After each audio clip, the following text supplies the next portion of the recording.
Hi, Film Addicts. Welcome to the show. Today, we have an amazing guest for you. We have Mallie Simmons, the founding partner of McFarland Partners.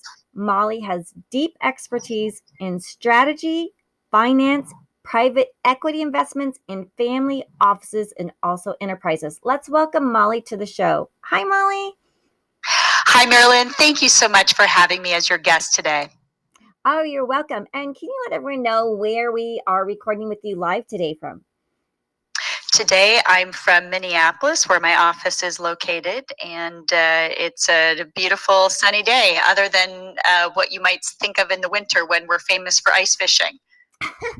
Yeah, Minneapolis. Right. Isn't there a movie that's filmed out there that everybody knows? Is there one big famous? Are you thinking of Fargo? Yeah, is that the wrong one? There's so much more to Minneapolis and Minnesota than Fargo. So I hope you and your guests can visit sometime soon. Okay, great. Yeah, that's what I was thinking of, like how cold it gets out there. But we are both in summer. We are heading towards July 4th weekend in the USA. So Molly, I want to ask you. So you grew up in Minneapolis, right? Well, I actually grew up in rural Minnesota. I grew up on a small farm in a small town, and Minneapolis was a very big city for me back then, and one I only visited a couple times a year. Okay, yeah, that's okay. So you grew up in Minnesota, in rural Minnesota. And when our audience, I want to explain, like, you actually you had a farm or you had farm animals growing up? Well, I lived on a farm. We had farm animals. We raised cattle, and we had a lot of other animals as well, including ducks, chickens, geese, rabbits, as well as dogs and cats. Okay, so yeah, you were really on a farm. So it leads me to my question is like, how did you start first learning about investing, and maybe who was your first mentor? Well, I would say I learned about more formal investing later in my career after my first job out of undergrad. However, where I grew up, I learned a lot from my family, and I learned a lot by working closely with my dad, who really underscored kindness and care for the community and the others in your family, a work ethic that was very strong, and education. My dad was successful in business, started his own company, and also did investments. One of the first private equity investments I think I made was as a teenager. I was allowed to invest in a prize bull with my father and his business partners. And so I took the money that I had earned raising rabbits and working at the Dairy Queen and doing special jobs, and I invested that in this bull. So that was probably my first private equity investment before I learned about more institutional investing. Oh my gosh. So you were raising rabbits and working at the Dairy Queen, and then your first investment was a prize bull. Can you explain a little bit more? Like, did the bull have a name? Well, I think his registered name was Birch Cooley Franchise, which I think is a perfect name for someone like that bull. But I think even though it's not a traditional institutional investment, it was something that was demonstrating a lot of what I would follow today in terms of looking at investments as long-term holds and investing in what you know. And clearly I understood more than most people would at that stage and age in their life about the cattle market. And I also understood about my co-investors. So my co-investors, my father and some of his business partners, and they were investing the sums that I knew were meaningful to them. So for me, it was very meaningful. Let me tell you, a good chunk of my year's worth of earnings in my, small rabbit business was a big deal for me. But if I looked at my co-investors who knew even more than I did about that, and they were putting meaningful sums in, that was some good validation for me. Oh, wow. Yeah. And that's amazing. So as a teenager, then you went off to college, right? Did you go to you went to what? No, I went to Northwestern, right. which is in Evanston, just outside of Chicago. Okay, you went to Northwestern, right? And that's where you started learning about what you were gonna pick for your career, right? Where you got excited about like going into, you know, investing in venture capital. Well, I actually didn't learn as much about venture capital and investing until later. I graduated from Northwestern actually with a degree in education and social policy, and I was recruited by a management consulting firm called Bain and Company. And that's really a place that taught me a lot about multiple different business models and industries and gave me tools to problem solve in many situations. And I often worked with others who had MBA degrees and folks who went on to careers in private equity investing. In fact, one of my clients ended up being a private equity firm, and I was doing due diligence work on them. So that's where I started learning more formally about business, finance, and investments, as well as what a business degree might do for my career. So you go from like studying education to really getting this grasp of expertise in private equity, and because you know we're so excited to have a female on the show that's a managing partner of a company, because everyone knows Kathy Woods, and I'm so excited to have Mallie Simmons on the show, and just trying to like let people know your journey and how this area is really exciting for you and how you excel in it. Thank you. Thank you. Well, I had a lot of help and good mentors along the way, and a good personal board of directors that have helped further me in my career, but also helped me personally as well. My career in investing really began more during business school and after business school. So my early career in management consulting led me to pursue business school because I understood more what that could do for my career. And then when I went to business school, I learned a lot more about the world of private investing, both venture capital and later stage private equity. Oh my gosh, that is so exciting. So, you know, and then obviously you must have had some great, maybe managers that you worked with or mentors. Is there any advice that they gave you that actually helped you? I had so many along the way that are still very close friends and colleagues of mine. Well, early in my career, I had a manager who was a great mentor to me, and she had this phrase: remember, you are response able. And that really meant that you choose how you respond internally and externally to a situation, and you choose whether or not you're going to continue with something. Meaning, you're not forced to do this job or that job, and even though you might feel one way inside, how you respond to that is also your choice. And this was great advice, especially when going through some grueling situations where we were working 100-hour weeks, but it also is really good advice both professionally and personally as you think about navigating situations. The other piece of advice was making sure to prioritize time for the important, not just the urgent. And I think everybody's very busy, and sometimes we confuse busyness with impact and results. And in business or investments, I think this phrase really translates to making time to work on the business versus being consumed by working in the business in the day to day, to really think high level strategically about where you're going and why. Oh, great. And then that's really really good advice. I want to ask you, so you actually went to private equity. Can you share with us what private equity is so that people, our audience, can get like a understanding of really what you do day to day possibly? So in general, private equity refers to private investments in private companies or entities different from investments in public companies or funds that are liquid and tradable. There are some public private equity funds, but in general, it's including private investments across company life stages and sizes. So everything from angel to seed to venture capital, early stage startups, companies that might not have revenue or profits yet, to growth capital and later stage buyouts, or what are called LBOs, and recapitalizations. And those are investments in companies that are more established, they have revenues, they have profits.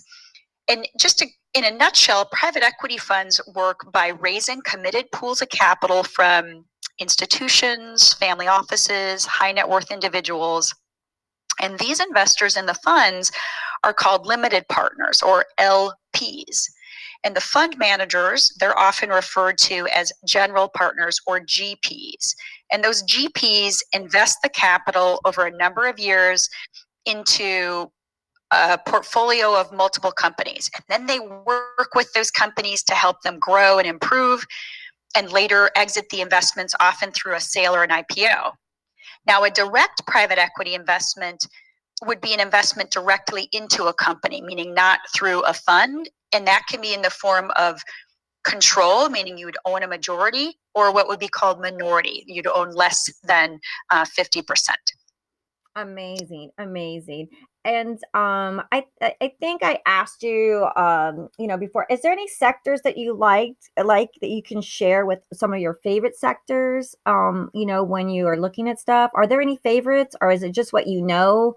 And or how would you pick how do you pick those? Is there any things that you look for when you're looking to invest in?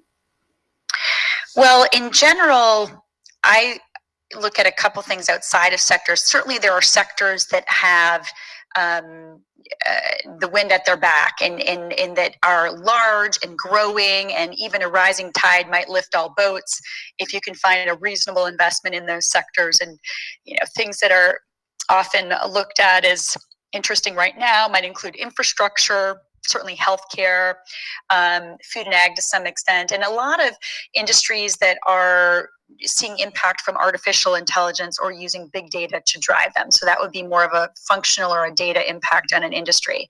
In my career, I've worked in business services, manufacturing, distribution, consumer, and healthcare. And what I have focused on, other than the industry dynamics, because I think sometimes you can find a great investment even if the industry itself is maybe experiencing low or flatter growth, is a great strategy and a great management team. In terms of how I look at things, I focus a lot on the jockey, the management team that's driving the company, than just the industry.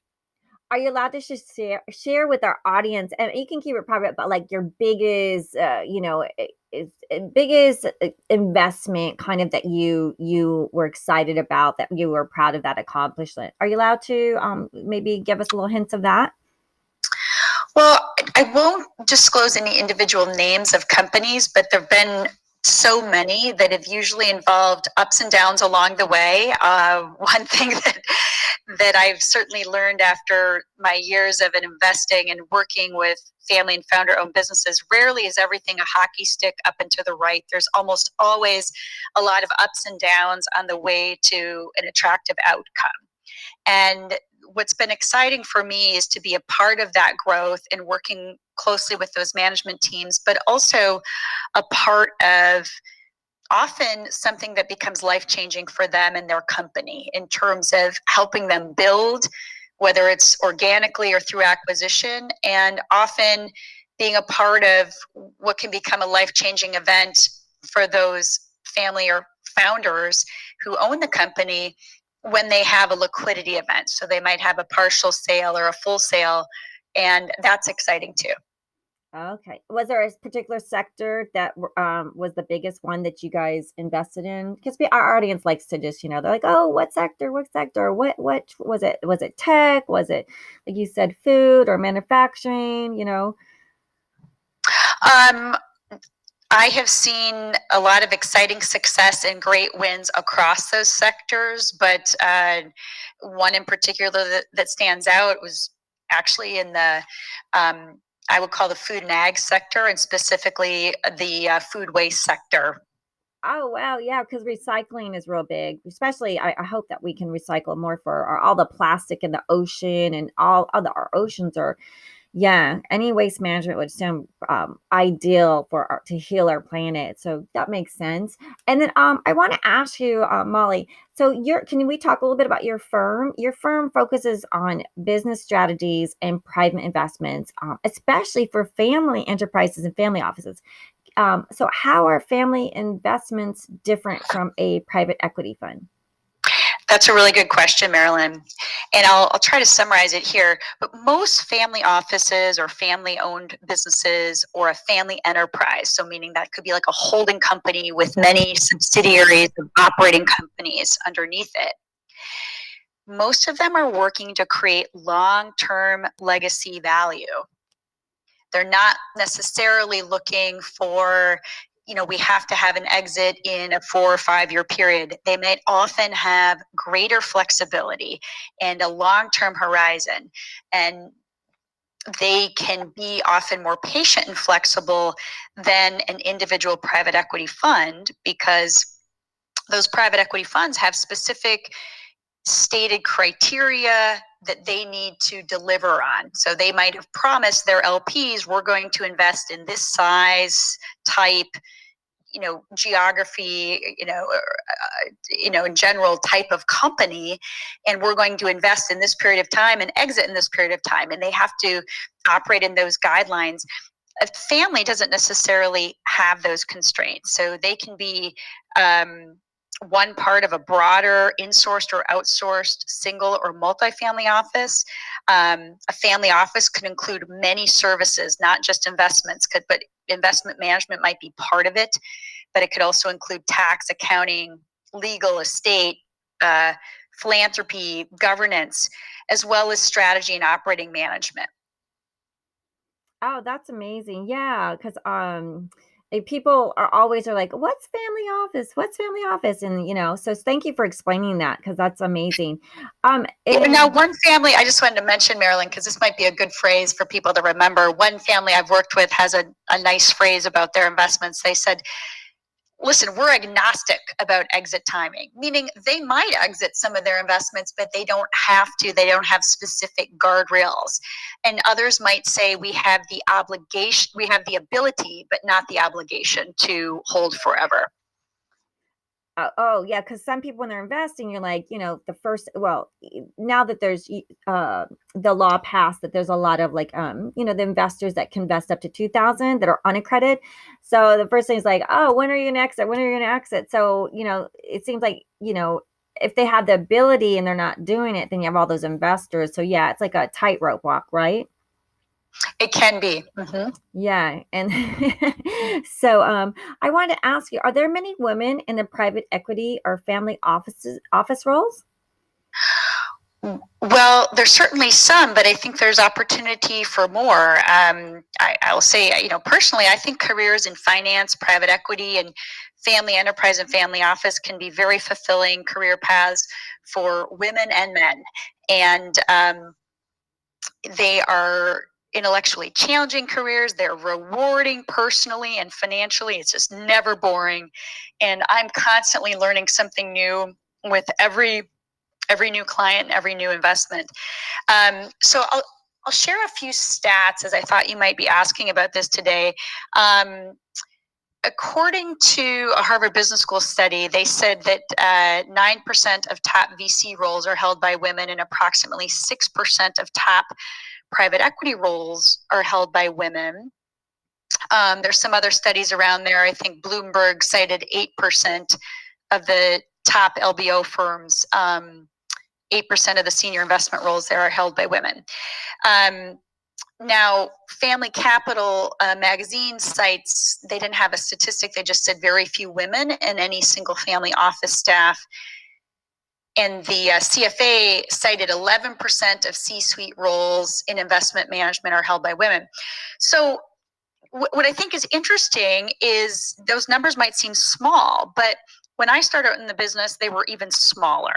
And now there are just so many more women in these career paths, and there's many more mentors. And I think if we look at the feeder business schools and other industries, we're seeing more women there. So, for example, I think MBA enrollment recently was close to 40% women, 37 to 40% women. And my alma mater at Harvard Business School had over 40% of the graduating class as women recently. So we've come a long way, but there's a long way to go. And I think these paths can be terrific, fulfilling careers for women and men. And just shares an interesting fact. I love my listeners. Our listeners are great. They're so happy with all our guests, like especially like you, Mallie. Even though we're Girls Guide to and investing, it's for beginners to learn how to become your own boss, learn about business, learn about investments, learn about sectors that help your money grow and be wise. But we have 70% male listeners. My audience is 70% male, which I love. Anyone listening, it doesn't matter if you're male or female, or it's just, I'm just happy that the information is getting out there, inspiring people and giving them a platform where they can learn from all the different guests and maybe be inspired to go on that career path or learn about this, or maybe someone gives them a little tidbit that helps them to make a wise investment and, or to research and do their due diligence to find like something that helps them and their family. So I'm so excited, to have you on the show. And I want to ask you, what is the advice that you give someone who is interested in private equity or family enterprise arena? Sure. Okay, I'll try to boil it down to maybe 3 key points. One is exercise intellectual curiosity and determination. I think you need that to be a strong investor and an executive, whether that's in private equity, family enterprise, and many other careers. I mean, that means digging in, doing your research about the business models in a sector. I think if you're at a point in your life where you could offer an internship in order to help you get a full-time job, meaning you could say, could you take me on as an intern? That's really showing a lot of determination. I think you want to make it easy for a firm to take you on, meaning don't make them feel that they have to, quote unquote, get married to you or give you a long-term role in large comp. If you prove yourself, that's going to happen. If it's good experience, but for some reason it's not a long-term path there, that can also be great for your career. But if you make it easy for somebody to take you on, I think that will be better for your career. Think about what could you do for them in 3 months or 6 months. Everybody seems to want help with leads or deal flow. So if there's something that you could do there, even if it's an operating business, do you have things that can help their business grow? In the family arena, I think it's, whether it's investment operations or more broadly in family operations or M&A, I think it's critical to understand the unique needs of that family. Whereas private equity firms might be more similar firm to firm, families are often very different family to family. And in general, make it about the family or the firm where you're looking to work, not about you. The second bucket would be, if you're interested in these broad industry areas, think about the different angles of how and where you could work or learn within an industry. So for example, you could be on the investment side, but you could think about other various roles, meaning maybe you want to pursue being a fundraising placement agent. There's law firms that work with these types of firms. Maybe it's a fund of funds. Maybe you want to look at more from the marketing and business development side of it.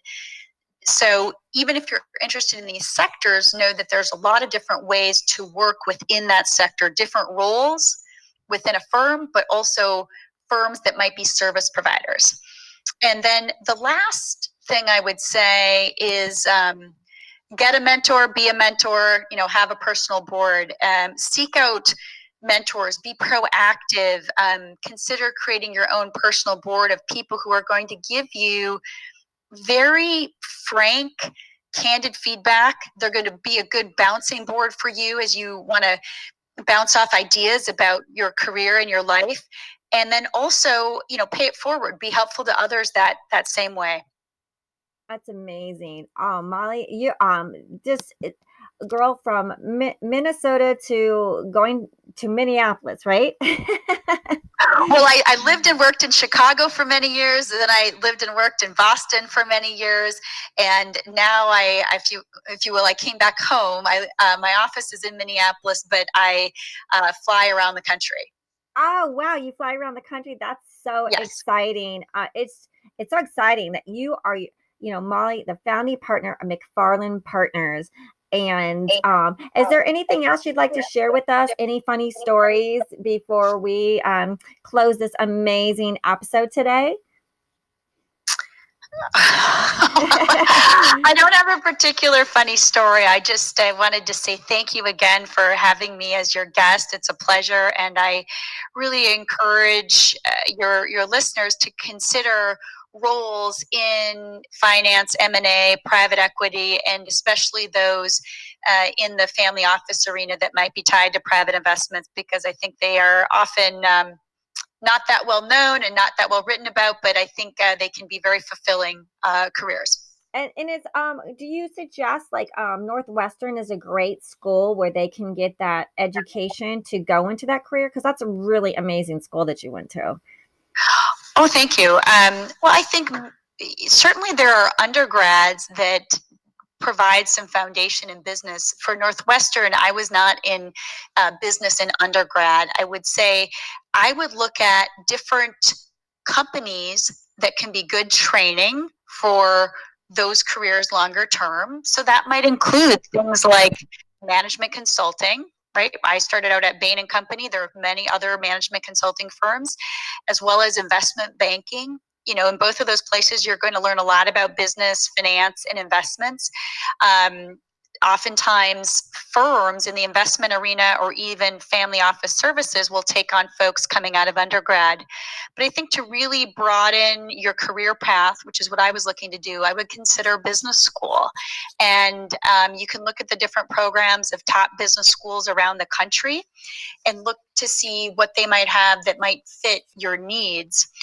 For me, I had a basic foundation of great classes in business strategy, finance, marketing, ops, and leadership when I went to Harvard, but I focused deeply on venture capital and private equity when I was there, as well as entrepreneurial finance. And I also got into some internships in private equity through that. So that was a great fit for me. I would just encourage people to look at schools that could be a great fit for them. That's amazing. Yeah, I have a little funny story. I actually, and when I came to Beverly Hills, I did work for Merrill Lynch, and I was very excited. But I think I needed, because I was dyslexic, I was always in everyone's office, so excited about learning. But I think my dyslexia to look at all those charts and graphs, I just saw the guys excelling at the math and all the charts and graphs on the computer. And plus I didn't have a my boss, let's put it this way, was the opposite of kind and nice. So I kind of just yeah, it was just like it was just, you didn't want to be there. And everyone in the office knew he was like, if you were watching a movie and there's a character named Scrooge, it was just not pleasant. So I ended up leaving there. But I had a little taste of it. But that's why I think I circled back to Girls Guide to Investing, because I've always loved it. I always loved talking to people. And I'm so happy to have you on the show, Molly. And congratulations on your from your first investment with the bull. Did we ever find out his name? Did you ever find his name? Did he have a name? Yeah, his formal name is Birch Cooley Franchise. And he was quite a franchise. But I thank you for sharing your story, and I hope that in this day and age, because there are so many different ways to learn now, not just looking at charts, but through more listening to things. There's different career paths that are open. But you, in your story, brought up something that I think is important for people to think about. One is, overall, things are usually about people and fit, and you found that, and determination. Thank you. Yeah, because I mean, this bull must had some really great magic, because you really came out of the gates, and you've done spectacular. Congratulations. So happy having the show. And I'd love to invite you back too. And if our audience has questions, please, when you hit the 5 stars and give reviews, if there's any questions, or email us questions, and we can always have Molly come back and maybe answer some questions for a special guest. And thank you for listening to the episode. Happy 4th of July. Make it a happy and healthy week for everyone. Thank you for listening, everyone. And thank you, Molly. Thank you.